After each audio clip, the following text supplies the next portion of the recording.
So in Schedule 1, we are going to be taking a look at my top 14 tips and tricks for all players, and there are some that are going to be classed as secret mechanics, things in the game that you're not necessarily going to pick up on. And first and foremost, if you want to level up fast and you don't want to go around using console commands and things like that, what you can do is you can aggro the police and just keep losing them in pursuit over and over again. So if I come over to this police officer and I speed up the search, but once they finish searching me, if I smack them and they're going to start chasing, if I lose the pursuit, that's going to earn more XP than it is either selling drugs yourself or having your dealers sell drugs. But you obviously need to be able to get away from them. You don't want to go around getting arrested all the time. So start pursuits with the police, that's going to give you fast XP. Then next up, number 2, is if you need some quick cash early on, you can head to the basketball court, which is going to be here on the map. So this is the basketball court, just up from the motel. If you head here, you are going to find a baseball bat just sitting there. Then if you pick it up, what you can do is you can go to vending machines and you can smack these, and when they eventually break, so a big smack on it, they are going to drop some money. And you can also do the same thing with the ATMs. So if you smack this, you'll see money's going to come flying out. There's a bunch of easy money early on.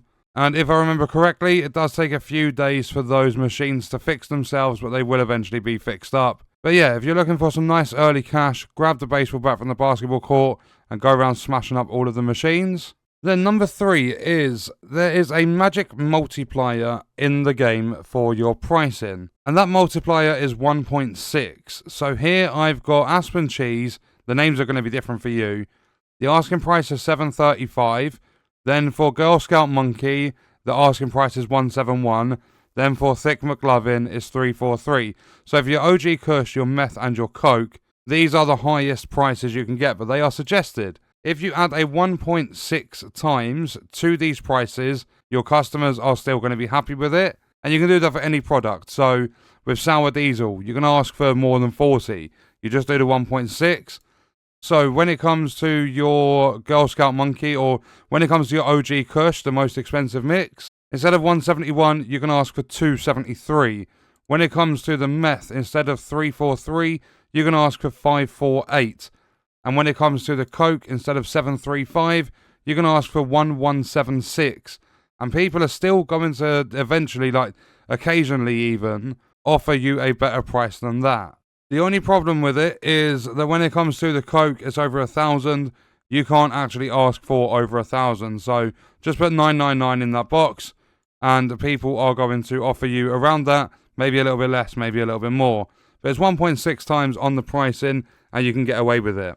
Then next up, if you have a look here at the phone at the top left, you're going to see the time. It's nearly 11 o'clock in the morning. The in-game clock freezes at 4 a.m. The game's going to tell you to go to sleep and make progress through to the next day, where you'll wake up at 7 a.m. If you go out and you avoid the police and you sell, like you make all of your sales, so you deal with all of your customers late at night, you are going to get a curfew bonus. So in order to improve the growth of your empire early on, try and do all of your deals, or at least most of your deals, late at night, like 4 a.m. when the clock has frozen. Then next up, number 5, if you come to Dan's Hardware, this is going to be quite early on. So the motel's here, you come along the road and up here to Dan's Hardware. If you go in and you purchase a trash grabber, these things cost $20. What you can do is you can go around and you can pick up any bits of trash on the floor. So if I try and find some, this place is quite clean most of the time. But if we grab all this stuff, then what you can do is locate any of these cash for trash, open them, hold your left mouse, tip it in, and then press this little green button.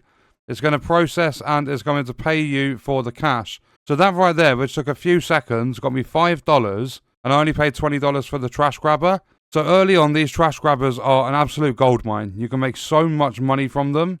And then next up, number 6, in a packaging station, so in the Mark II packaging station, you can unpackage your product. So let's say you have a brick of meth, or you've got a brick of cocaine, you've got a jar of OG Kush. Say you want to sell some of that product yourself and you need to unpackage it. If you come into here and you click where it says package, it will turn to unpackage.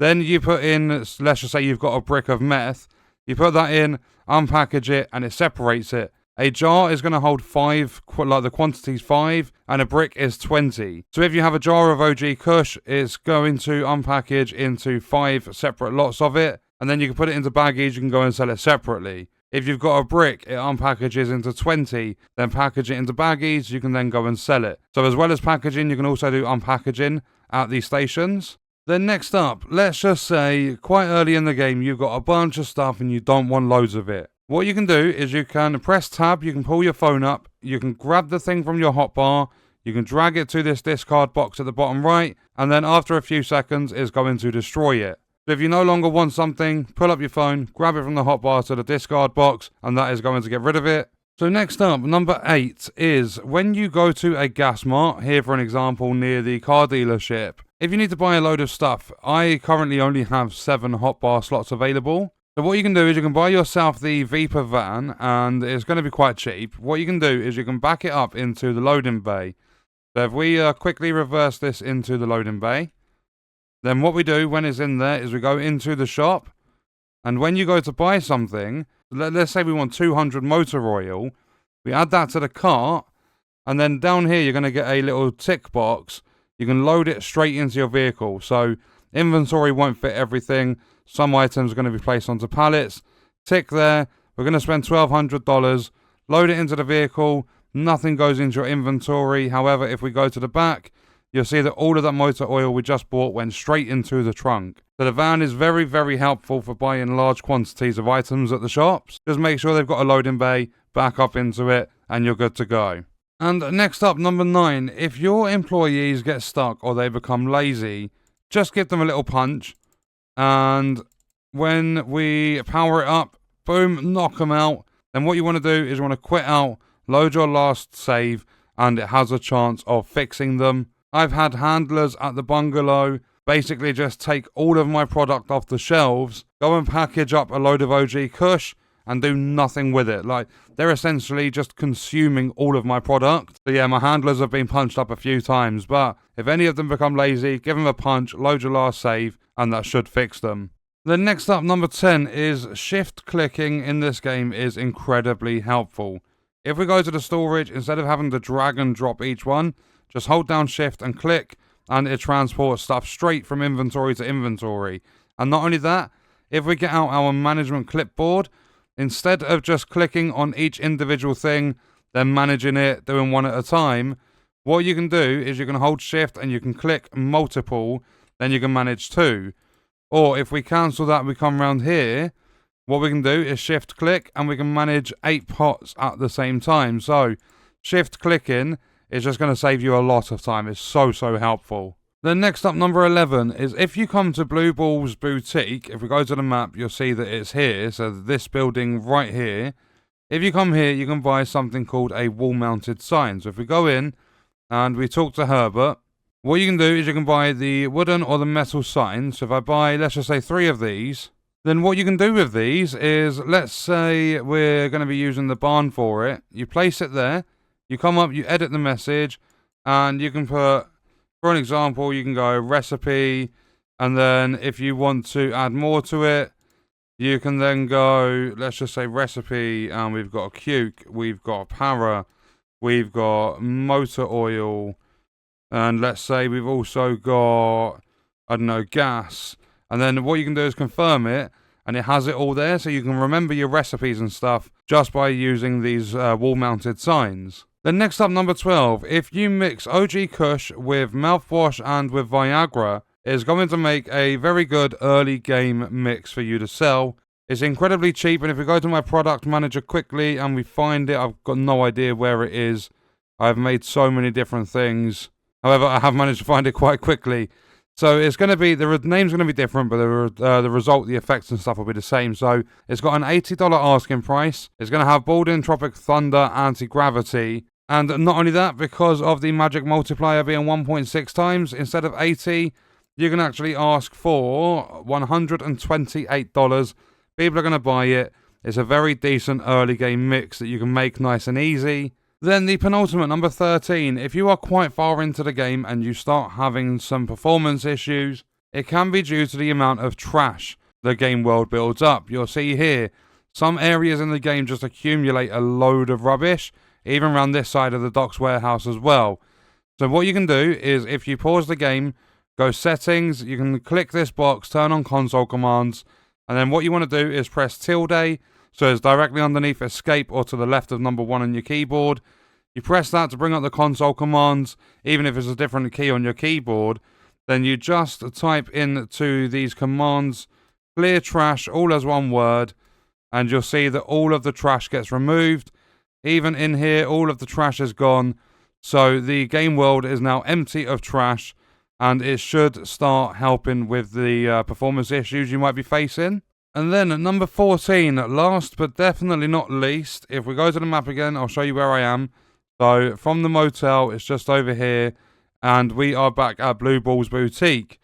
If you are looking for extra storage and you do not have the room to put a load of large storage racks, if you come to the boutique and we go to purchase something, you can get these wall-mounted shelves. So I'm going to buy one of these. Then you can also get a safe. They're a little bit expensive, like on the expensive side, these safes. But if we purchase these two, so let's just say I've completely filled out all of the space in my kitchen at the bungalow. What we can do is we can grab one of the wall-mounted shelves, and let's say I want it up here. We can place it there, but this is more personal storage. There are only 4 slots in here, and your staff or your employees cannot deal with it.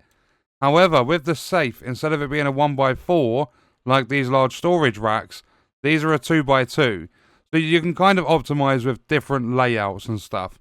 If we place that down, not only does this have 8 slots in it, but you can also assign a handler to deal with them as well. So your staff can actually grab from these, like supplies and things, and they have the same amount of storage slots as a large storage rack. They're just in a 2x2 instead of a 1x4, and they're quite expensive, being $500 each. But I think it's a very cool way to get extra storage in the game, especially with the wall-mounted ones, even though they're for personal stuff, and they've only got 4 slots, it helps out being able to put things on the walls.